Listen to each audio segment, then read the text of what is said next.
So every year I rewatch Pretty Little Liars, and each time I watch it, I feel like I am analyzing something new that I haven't thought of the year before. And I just finished season 1, so I wanted to take the time and go through some of the things that I have thought of that I didn't really analyze previous times I've watched it while I do my makeup. And I'm probably going to do this for each season. So if you've never seen my face before, hi, my name is Stella, and I make videos about all things media, that being books, TV shows, movies, and the occasional lifestyle, beauty content, and products reviews, things of that sort. So if that's your jam, give me a follow. But without further ado, let me get into my makeup and we're going to have a brief chat. I also love it when you guys comment below. So if there's anything that you think is worth analyzing, please comment it in the comments. Even if you're the only one, I love having discussions with you guys in the comments. Okay, so the first thing I am going to talk about is the parents, because truly some of the parents are just straight up horrible, and it's really the dads that are god awful. But let's start with the prominent ones. Mrs. Hastings. Okay, I love and hate her at the same time.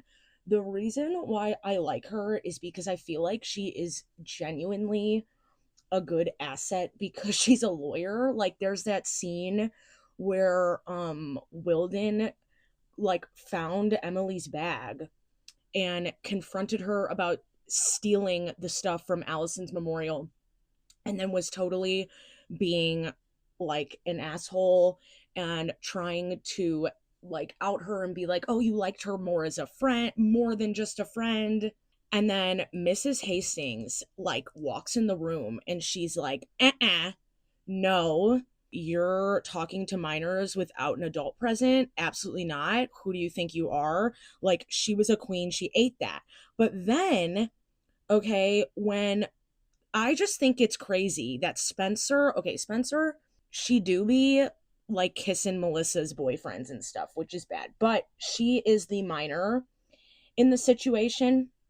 And if we hate Ezra, which I Felon Fitz, I literally cannot stand him. I will call him Felon Fitz. And I actually this is my fifth rewatch of the show. And I find him even more disgusting every single time. Okay. But if we're gonna call him horrible and say he sucks, I think we need to say that the other men suck, like Ren and Ian. Well, Ian's obviously psycho, but I just think it's so insane that Spencer tells her mother, I'm uncomfortable around Ian, and she doesn't take the time to think that through. I don't know about you guys, but if my child was uncomfortable around my other child's boyfriend, I would think that I would take that seriously and maybe pry a little bit more. Okay, moving on to Byron. Byron, Arya's dad, sucks. The fact, I mean, it's just obvious. The fact that he had Arya keep the secret of his cheating, I think is just disgusting. And then obviously this doesn't happen in season 1, which, spoilers, by the way, spoilers, major spoilers. But when they tell, when her and Ezra tell the parents about it, valid reaction, what they have. But he's acting so shocked, why his children are lashing out. And I'm just like, my guy, you set that system up. Hannah's mom obviously rocks. We love her. She will do anything to protect her child. She obviously is doing illegal shit, which I don't condone, stealing from that safe deposit box, but I kind of get it. Just I've dealt with and I'm still dealing with my fair share of financial trauma, and it being really hard to stay afloat. And I don't know, she's a good mom. I have nothing really bad to say about Ashley Marin. Okay, then Pam Fields. I understand, because I think what people dog on her a lot, and I get it, because she obviously is so homophobic in the beginning of the show.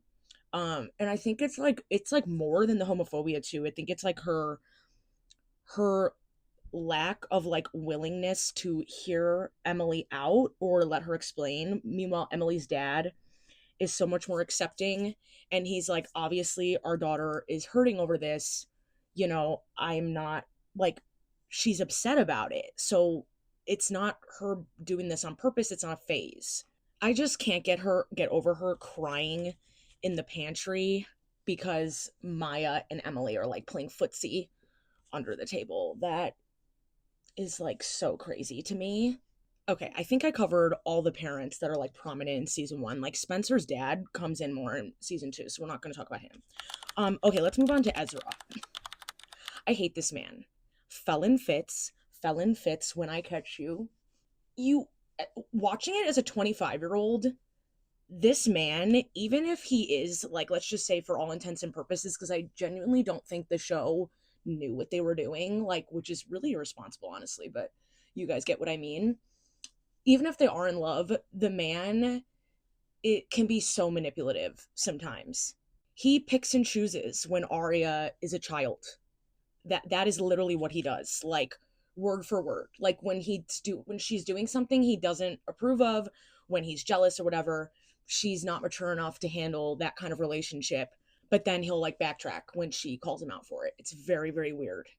Okay, then this is another kicker. This is something I really didn't realize until I was watching it this time around. Like, the girls have multiple opportunities where they could like go to the police, right? We all know this. Like, why don't they just go to the police? Genuinely, Arya is the only person that is legitimately holding them back from going to the police. Like, she's like, oh, we have so much to lose. No, girl, you have so much to lose.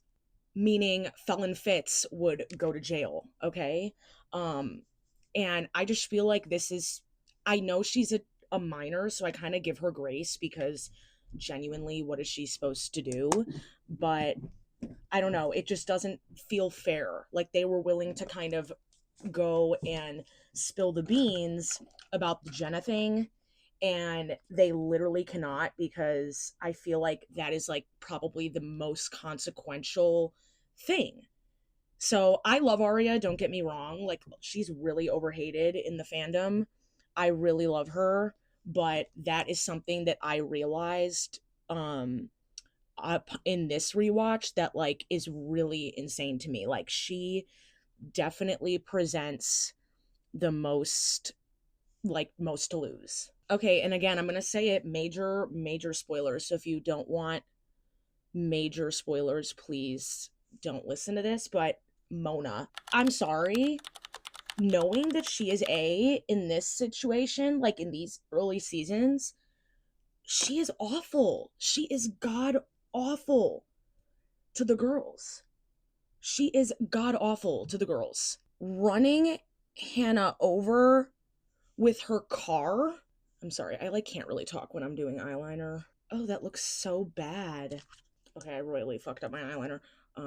So I probably shouldn't talk while I do it, but Mona, I just think like running Hannah over with her car, throwing out Caleb's letter. I know that that thing was kind of like an innocent friend like situation. So I don't feel like she deserves like that much hate for that, but that was like bad. Um there's so many other season 1 things, like trying to get Arya and Ezra caught. Again, I hate him, but like just I mean, and I know that's what A does, but so many people defend her, and like I love Mona as a character, but some people, I find it crazy that some people actually say that she had a reason to treat them so horribly, and I just can't get over it. Like, not you running your best friend over. Like, what? Then what's even crazier is when Hannah is in the hospital for the running over, A like signs the cast, and at the time we don't know, who it is, obviously. But okay, hold on. I cannot talk while I do this. Okay, this is the most uneven hack eyeliner job I've ever done, but whatever. A signs the cast, and just knowing that that was Mona, like she did that when she was, it's just like sinister, you know? Watching the girls acting evolve in real time is really cool. Troyan, who plays Spencer, like she's not a bad actress, obviously, at all, but I feel like you really watch her blossom in season 1 as just like from an acting standpoint. Also, my last little rapid fire thought is that I love Emily's coming out story. In my opinion, I feel like it is one of the best like gay storylines in the show that any shows, teen shows that I've seen, because it's so natural. And the way the liars accept Emily is amazing. Also, Emily's like personality evolves once she comes out. She's very like meek and timid prior to her accepting herself. And then when she accepts herself, she really blossoms into this confident, like radiant young woman. I don't know how to explain it. I am going to finish the rest of my makeup now. Got a set. I love this setting spray, by the way, the One Size Powder Melt. Okay, I am dressed and ready to go now. But that is basically it, you guys. Like I said, these were like super off the cuff thoughts. So if you have any other things about season one that you noticed and want to talk about, please leave them in the comments. Like I said at the beginning of the video, I love discussing with you guys. It's hard to believe that Pretty Little Liars has been around for, I think, what is it, 15 years? I just love the show so much. I am so happy to be rewatching it again. It just feels like my favorite time of the year. But yeah, let me know your thoughts, and I hope you enjoyed mine. Thanks for watching, guys. Bye.